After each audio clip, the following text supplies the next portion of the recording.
اعوذ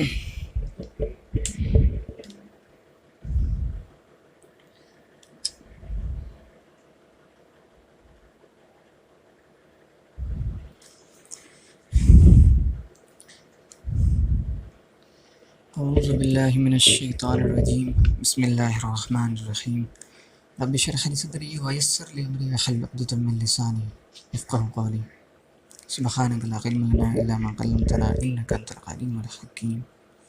السلام علیکم ورحمۃ اللہ وبرکاتہ ومغفرتہ۔ ناظرین و سامعین، آپ سبھی پر اللہ کی سلامتی اور رحمتیں اور برکتیں نازل ہوں۔ اس سے پہلے کہ میں شروع کروں بس اتنا کہنا چاہوں گا کہ اگر آپ کو اس سے کوئی فائدہ پہنچے تو آپ دوسرے لوگوں تک پہنچائیں اسے۔ زیادہ دیر نہیں کرتے ہوئے میں سیدھے اس ٹاپک پہ پہنچتا ہوں۔ آج کا ٹاپک ہے، کئی طرح کے نام دے سکتے ہیں اس کو، کہ روزہ جو ہے گناہوں کا کفارہ ہے، یا روزہ، نماز اور صدقہ، جب ہم صدقہ دیتے ہیں، پیسے دیتے ہیں، وہ جو ہے گناہوں کا کفارہ بن سکتا ہے۔ یا پھر ایسے کہہ سکتے ہیں کہ ہمارا مال اور ہماری اولاد جو ہے ہمارے لیے فتنہ یعنی آزمائش کا ذریعہ ہے، جس کا کفارہ ہم جو ہے روزہ رکھ کے، نماز پڑھ کے اور صدقہ دے کر کے ادا کر سکتے ہیں۔ ٹھیک ہے، تو چلیے اس کو شروع کرتے ہیں، چاہے جس بھی ٹاپک کے حساب سے آپ اس میں دیکھ رہے ہوں ویڈیو۔ کئی ٹاپک اس کے ہو سکتے ہیں، اور ہو سکتا ہے آپ کسی دوسرے ٹاپک پہ اس چیز کو دیکھ رہے ہوں۔ کئی چیزیں، ایک حدیث میں بہت ساری چیزیں چھپی ہوتی ہیں، تو اس لیے میں نے پہلے بتا دیا۔ ہو سکتا ہے آپ نے اس حدیث کو پہلے سنا ہو، اس ویڈیو کو پہلے دیکھا ہو، اور ٹاپک جو ہے آپ کو اس سے ملے گا، مطلب حدیث سے ملے گی۔ تو یہ حدیث پہلے تو میں پڑھ رہا ہوں صحیح بخاری والیوم نمبر 3، کتاب نمبر 30، کتاب الصیام یعنی رمضان کے بارے میں، اور حدیث نمبر اور باب نمبر ہے 3، باب الصوم کفارہ، مطلب کہ روزہ جو ہے روزہ جو ہے گناہوں کا کفارہ ہے۔ اور حدیث نمبر ہے 1895، 1895، 1895۔ پڑھتا ہوں میں، پہلے تو عربک میں پڑھوں گا اور اس کی سند پڑھتا ہوں، سند کے ساتھ ساتھ اس کے بعد عربک میں پڑھنے کے بعد میں ٹرانسلیشن کروں گا۔ تو چلیے شروع کرتے ہیں اللہ کا نام لے کر کے۔ اعوذ باللہ من الشیطان الرجیم، بسم اللہ الرحمن الرحیم۔ حدثنا قاضی بن عبد اللہ حدثنا سفیان حدثنا جامع عن ابی وائل عن حذیفہ قال قال عمر رضی اللہ عنہ من يحفظ حدیثا عن النبی صلی اللہ علیہ وسلم فی الفتنہ، قال حذیفہ انا سمعته يقول فتنة الرجل فی اہلہ ومالہ وجارہ تکفر الصلاة والصیام والصدقۃ۔ قال لیس اسأل عن ذہ انما اسأله عن التي تموج كما يموج البحر، قال وإن دون ذلك باب مغلقا، قال فيفتح أو يكسر، قال يكسر، قال ذلك أجدر أن لا يخلق إلى يوم القيامة، فقلنا لمسروق سله كان عمر يعلم من الباب، فسأله فقال نعم كما يعلم أن دون غد الليلة۔ چلیے اس کا سیدھا ٹرانسلیشن پڑھتے ہیں۔ باب ہے روزہ کے، روزہ گناہوں کا کفارہ ہے، اور بھی چیزیں اس کے اندر چھپی ہوئی ہیں، انشاءاللہ اس کو پڑھتے ہیں۔ چلیے تو اس کا ٹرانسلیشن پڑھتے ہیں۔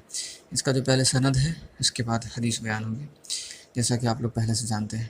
ہم سے علی بن عبداللہ نے بیان کیا، ان سے سفیان بن عیینہ نے بیان کیا، ان سے جامع بن راشد نے بیان کیا، ان سے ابو وائل نے، اور ان سے حذیفہ رضی اللہ عنہ نے کہ حضرت عمر رضی اللہ عنہ نے پوچھا فتنہ کے متعلق رسول اللہ صلی اللہ علیہ وسلم کی حدیث کسی کو یاد ہے؟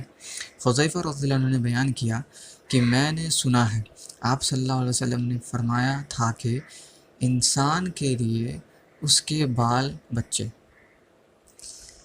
اس کا مال یعنی اس کی دولت، اور اس کے پڑوسی فتنہ ہے، فتنہ یعنی آزمائش و امتحان کا ذریعہ ہے، جس کا کفارہ نماز، روزہ اور صدقہ بن جاتا ہے۔ نماز سے جیسے مان کے چلیے کہ انسان جو ہے اولاد کے چکر میں بہت کچھ الٹی پلٹی چیزیں کر جاتا ہے، انسان کو آزمایا جاتا ہے اولاد کے ذریعے، اس کے پاس جو پیسے ہیں اللہ تعالیٰ نے مال دیے ہیں، اس کے ذریعے اللہ تعالیٰ اس کو آزماتا ہے کہ دیکھتے ہیں کہ یہ بندہ جو ہے صدقہ کرتا ہے کہ نہیں، زکوٰۃ دیتا ہے کہ نہیں، لوگوں کی مدد کرتا ہے کہ نہیں، کوئی قرض مانگنے والا آیا ہے جس کو ضرورت ہے، کوئی سائل ہے، کوئی ضرورت مند ہے، کوئی مسکین ہے، کوئی فقیر ہے، کوئی ضعیف ہے، کوئی یتیم ہے، کسی کی مدد کرتا ہے کہ نہیں، اللہ تعالیٰ اس ذریعے آزماتے ہیں۔ اور پھر جا کر کے پڑوسیوں کے ذریعے بھی اللہ تعالیٰ آزماتے ہیں کہ آپ پڑوسیوں کا کتنا خیال رکھتے ہیں، کتنا میل جول رکھتے ہیں ان سے، اور کتنا خوش ہیں ان سے۔ آپ کے پڑوسی اگر آپ سے خوش نہیں ہیں تو اللہ بھی آپ سے خوش نہیں، چاہے وہ کافر ہی کیوں نہ ہو۔ ٹھیک ہے، آگے بڑھتے ہیں۔ تو اس کے بعد جو ہے یہاں سے آپ دیکھ سکتے ہیں یہ پورشن سے، عمر رضی اللہ عنہ نے کہا کہ میں اس کے متعلق نہیں پوچھتا، میری مراد تو اس فتنہ سے ہے جو سمندر کی موجوں کی طرح امڑ آئے گا۔ اس پر حذیفہ رضی اللہ عنہ نے کہا کہ آپ کے اور اس فتنہ کے درمیان ایک بند دروازہ ہے، یعنی آپ کے دور میں وہ فتنہ نہیں آئے گا۔ عمر رضی اللہ عنہ نے پوچھا وہ دروازہ کھل جائے گا یا توڑ دیا جائے گا؟ تو حذیفہ رضی اللہ عنہ کیا کہتے ہیں اس پہ؟ حذیفہ رضی اللہ عنہ نے بتایا کہ توڑ دیا جائے گا۔ عمر رضی اللہ عنہ نے فرمایا کہ پھر تو قیامت تک کبھی بند نہ ہو پائے گا۔ ہم نے مسروق سے کہا آپ حذیفہ رضی اللہ عنہ سے پوچھئے کہ کیا عمر رضی اللہ عنہ کو معلوم تھا کہ وہ دروازہ کون ہے؟ چنانچہ مسروق نے پوچھا تو آپ رضی اللہ عنہ نے فرمایا، حضرت عمر رضی اللہ عنہ نے فرمایا ہاں بالکل اس طرح انہیں علم تھا جیسا رات کے بعد دن کے آنے کا علم ہوتا ہے۔ جس طرح سے ہم کو پتہ ہے کہ رات کے بعد دن کا عالم، دن آنا ہی ہے اور دن کے بعد رات کو آنا ہی ہے، تو آنی ہی ہے، تو اسی طرح سے ان کو اس بات کا علم تھا۔ ٹھیک ہے، آج کے لیے یہ حدیث کافی ہے۔ اگلا ٹاپک آپ لوگ دیکھ ہی سکتے ہیں، باب روزہ داروں کے لیے ریان نام کا ایک دروازہ بنایا گیا، اس کے بارے میں ہم لوگ پڑھیں گے جو حدیث ہے کیا ہے، اس کے اندر اور کیا کیا چیزیں ملنے والی ہیں۔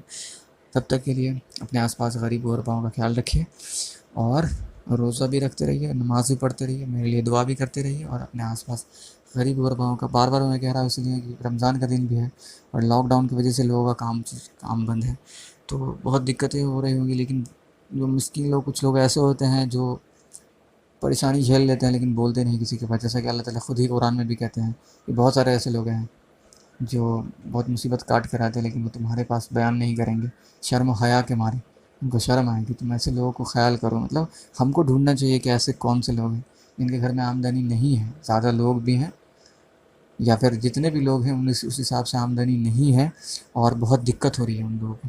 تو یہ سب چیزیں دھیان میں رکھنی چاہیے۔ پیسہ کماتے ہیں تو ان کی بھی مدد کیجیے، پیسہ کمانا کوئی کمال نہیں ہے، کسی کی مدد کرنا اصل کمال ہے، کسی کو خوشی پہنچانا، اور اس سے کئی زیادہ آپ کو خوشی ملے گی اگر آپ کسی کی مدد کرتے ہیں تو۔ اور ایک بار کر کے تو دیکھیے، بہت خوشی ملے گی انشاءاللہ۔ ٹھیک ہے، انشاءاللہ اگلے ویڈیو میں ملتے ہیں، تب تک کے لیے السلام علیکم ورحمۃ اللہ وبرکاتہ و مغفرتہ۔ آپ سبھی پر اللہ کی سلامتی، رحمت اور برکت نازل ہوں۔ رحيم الله يحب المحسنين وخالقنا ورازقنا وهو على كل شيء قدير. Allah is غفور, Allah is رحيم.